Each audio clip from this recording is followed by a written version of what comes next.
Ganyan. Good morning mga kaibigan ko. Yan mo. Yan yung preparation. Pagdating na ang bagyo. Yan. Kita ko sa inyo. Yan.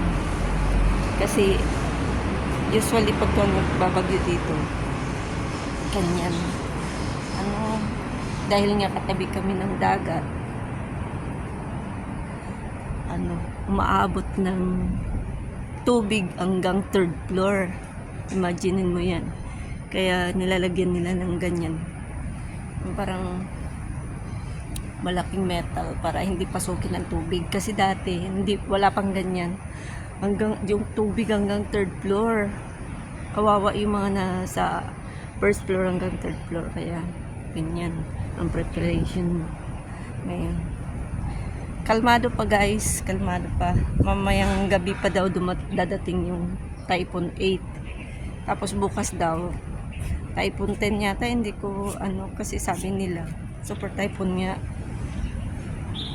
Ang super typhoon kasi dito maabot ng 12, Typhoon 12. Yun ang pinaka delikado yung Typhoon 12 dahil talagang tingnan mo, nag-i-start na yung yung alon, no? Tingnan mo. Yung alon, no? Diba? Nag-i-start na. May araw pa pero nag-i-start na siya. Yung alon. At saka yung kulay ng dagat, yung tubig. Na siya, parang putik na siya. Nag-i-start na siya.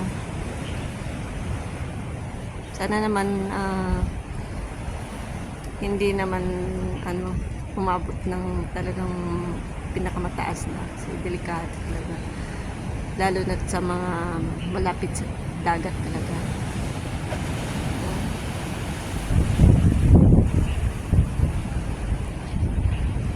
Hindi ganyan ang kulay ng tubig pagka hindi padating ang bagyo. Malinaw talaga siya. Yan ay nag-iiba na ng kulay dahil nga nag-start na yung lakas ng alon. Okay guys, pray lang natin na hindi naman umabot ng mataas talaga. Kasi pag Typhoon 8 lang, hindi naman ganun pero pagka Typhoon 10 at saka Typhoon 12, yun ang pinakadelikado. Kasi nag-Typhoon 12 na dito nabunot yung mga puno. Tapos yung tubig talaga hanggang 3rd floor. Tapos alam mo, pagkatapos ng bagyo, ang daming isda sa ilalim ng building.